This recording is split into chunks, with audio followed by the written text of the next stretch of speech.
Y amados, que Dios les bendiga. Este es el tema 21 de nuestra serie, Las dispensaciones bíblicas. En el último tema estuvimos comenzando a hablar acerca de la dispensación de la gracia. Vamos a hablar muchísimo acerca de la gracia y del nuevo pacto y de todo lo que significa e implica esta dispensación en la cual nosotros estamos y vivimos. Creo que es la dispensación que mejor tenemos que conocer debido a que estamos bajo este sistema el día de hoy. Y lo anterior que vimos es todo historia de lo que Dios hizo en las dispensaciones anteriores, y la próxima dispensación es futuro, pero en el presente nosotros tenemos que saber y entender cómo es esta dispensación y qué Dios requiere de nosotros para que vivamos victoriosamente en este tiempo que se nos ha asignado. Dijimos que el nuevo pacto, porque toda dispensación comienza con un pacto y termina con un juicio. También esta dispensación comenzó con un pacto, que es el nuevo pacto, y terminará con un juicio, que es el juicio de la gran tribulación. Igual que todas las otras dispensaciones, todas comenzaron con un pacto divino, y terminaron con un juicio divino. En todos los casos es Dios el que comienza una dispensación y también el que la termina. Es decir, es Dios el que ha determinado lo que él llama siglos o eras o aiones. Es importante quizá en este momento que aclare un término que hoy día utilizamos de una manera diferente. Cuando en la Biblia se habla de los siglos, o de los siglos de los siglos, el Dios de este siglo o las cosas de este siglo o los siglos. En el día de hoy la palabra siglo en nuestra sociedad significa 100 años, 100 años. Pero cuando la escritura fue inspirada originalmente y escrita, el término que se traduce siglo en nuestras Biblias es el término aión, y no significa 100 años, significa un periodo de años o una etapa, o más bien una era, un siglo bíblicamente es una era. Entonces hoy día estamos en el siglo de la dispensación de la gracia, y antes la dispensación anterior era el siglo de la dispensación de la ley. Cuando la Biblia habla de siglo es eso, entonces para que podamos entendernos. Ahora, dijimos que el pacto con el cual comienza esta dispensación no fue hecho en el Antiguo Testamento, cuando fue profetizado, fue hecho para Israel, el pueblo de Dios, Israel y Judá, que eran dos naciones, pero un solo pueblo, ¿verdad? Era el pueblo de Israel que se dividió. Bajo el gobierno de Roboam hubo una guerra civil y se dividió en dos naciones, Israel del norte, Israel del sur. Solo que Israel del norte siguió con el nombre Israel, y la nación del sur, la nación original, donde estaba la capital, se llamó Judá. De ahí en adelante son dos naciones y cuentan como dos naciones, y hay reyes en ambas naciones y una historia en cada una de esas naciones. Pero para Dios siguen siendo un solo pueblo. Por eso dice, este es el pacto que haré con Israel y Judá en aquellos días. ¿Verdad? Está hablando del futuro, de un pacto que Dios hará con su pueblo. Cuando Jesús, la noche antes de ser entregado, tomó pan, lo partió y lo dio a sus discípulos, él dijo, esta es la sangre del nuevo pacto que por vosotros se derrama. Entonces él estaba hablando de ese nuevo pacto, tomando sobre él la profecía del nuevo pacto que había sido dada por Jeremías, y dando inicio a esta nueva era, el nuevo pacto. Solo que no con Israel, sino con la iglesia. Entonces, Si el pacto fue hecho para Israel, ¿dónde está la iglesia? Estábamos hablando de eso en el mensaje anterior. La iglesia estaba en Cristo. Siempre estuvimos en Cristo. Desde la eternidad estábamos en Cristo, ¿sí?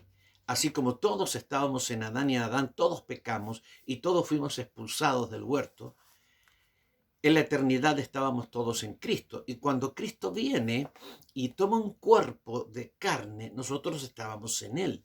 Por eso el apóstol Pablo dice que fuimos circuncidados en el cuerpo de carne. Cuando Cristo fue circuncidado, nosotros estábamos siendo circuncidados. Cuando Cristo fue azotado, tú fuiste azotado, yo fui azotado. Cuando Cristo fue crucificado, nosotros también fuimos crucificados. Cuando Cristo murió, nosotros morimos. Cuando Cristo fue sepultado, fuimos sepultados. Cuando Él resucitó, nosotros resucitamos. Y cuando Él fue sentado en los lugares celestiales, nosotros fuimos sentados en los lugares celestiales. Todo esto ocurrió porque estamos en Cristo. Y si Cristo es el mediador del nuevo pacto y nosotros estamos en Él y somos parte de Él y pertenecemos a Él, entonces nosotros somos integrantes de este nuevo pacto. Ahora, ¿por qué nunca nadie supo esto antes, ¿no es cierto? Antes de que Cristo viniera. Pues porque era un misterio. Era un misterio. En el Antiguo Testamento no está profetizada la emergencia, el surgimiento de la iglesia. Nadie podía entender que Dios tendría, hablo del pueblo de Israel, nadie en Israel podía entender que Dios levantaría otro pueblo escogido, porque Israel, siendo el pueblo escogido de Dios, ellos sentían un orgullo y al resto de las naciones ellos los consideraban inferiores, perros. Por eso la mujer viene al Señor y le dice: Señor, aún los perrillos comen de la mesa de sus señores, hablando de ella como una extranjera, considerada una perrilla, un perro, una perra, por los israelitas.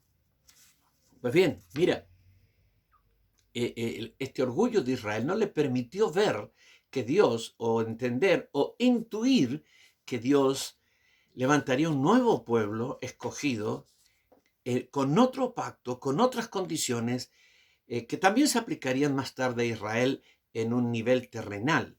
Pero el nuevo pacto tiene bendiciones espirituales y terrenales. Y para Israel son todas las bendiciones terrenales y también espirituales. Pero para la iglesia son todas las bendiciones celestiales.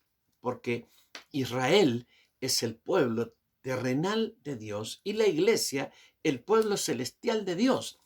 Y si bien la iglesia disfruta también las bendiciones terrenales de Dios, que están incluidas dentro de este pacto y esta gracia, lo más importante en la existencia de la iglesia no es lo que la iglesia es terrenalmente, naturalmente, sino lo que la iglesia es y será en el ámbito celestial y en el ámbito eterno. En el antiguo pacto no vemos claramente profetizada, evidentemente, a la iglesia, ni menos vemos la relación de la iglesia con el nuevo pacto, porque la iglesia era un misterio, eso dice Pablo, la iglesia era un misterio y no fue revelado sino hasta que Cristo vino, y Cristo, nosotros vemos en los evangelios incluso muy pocas referencias a la iglesia, aunque Jesucristo lo dijo.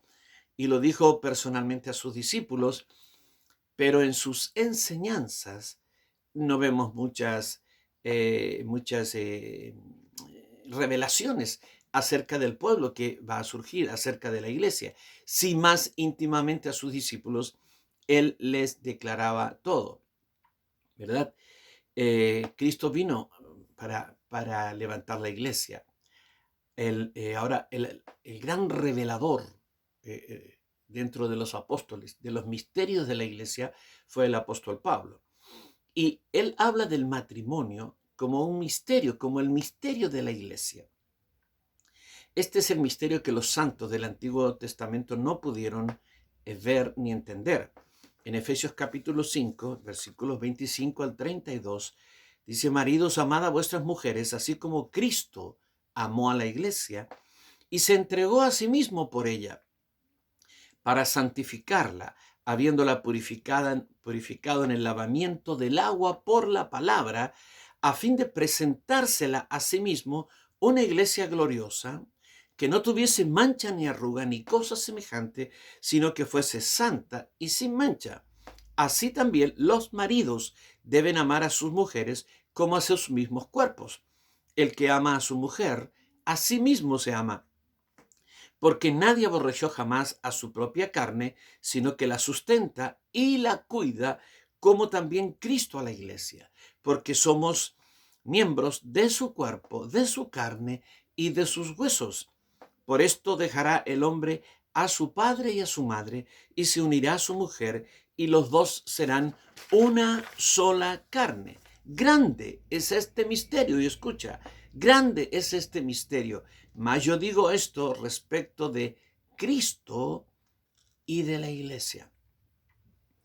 Así es que cuando Dios estaba oficiando el primer matrimonio, el matrimonio de Adán y Eva, estaba profetizando, porque ellos son un tipo del matrimonio de Cristo y la iglesia.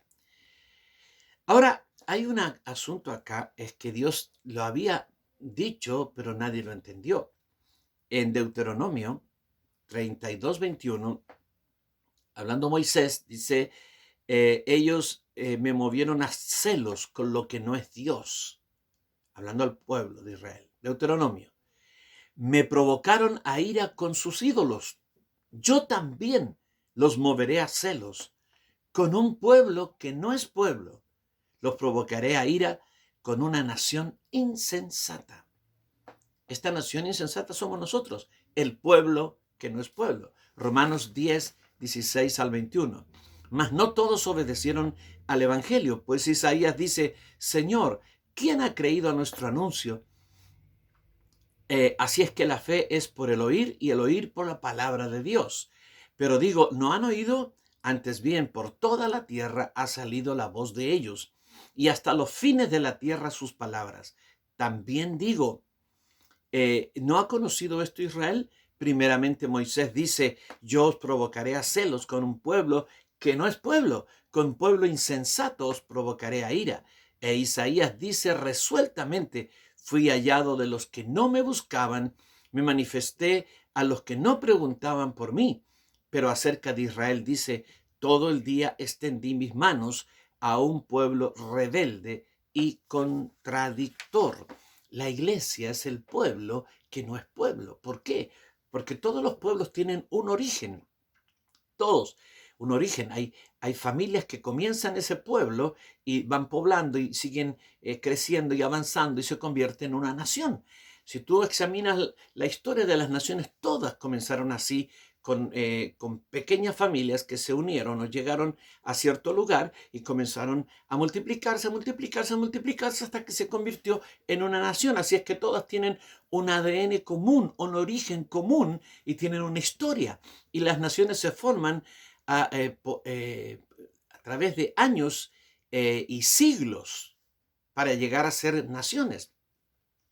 Pero la iglesia es un pueblo que no es pueblo, porque Dios toma gente de todas las naciones y en un día, en un instante, forma un pueblo que está dentro de él, pero terrenalmente no existe como nación. La iglesia no es una nación reconocida en la tierra.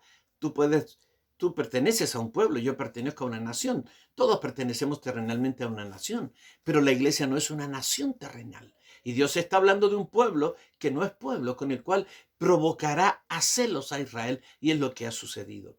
Y este pueblo, hoy día, este pueblo que no es pueblo, es el depositario del nuevo pacto y de la gracia del Señor. Y tú y yo, que no somos pueblo, pero somos pueblo de Dios, el pueblo de Dios, somos hoy día los depositarios, los cuidadores, y somos los que más tenemos que entender el nuevo pacto y la gracia que viene incluida que incorporada, que es la base de este nuevo pacto con la cual Dios trata hoy con nosotros. Que el Señor nos ayude y podamos comprender cabalmente todo lo que vamos a estar hablando en las próximas enseñanzas.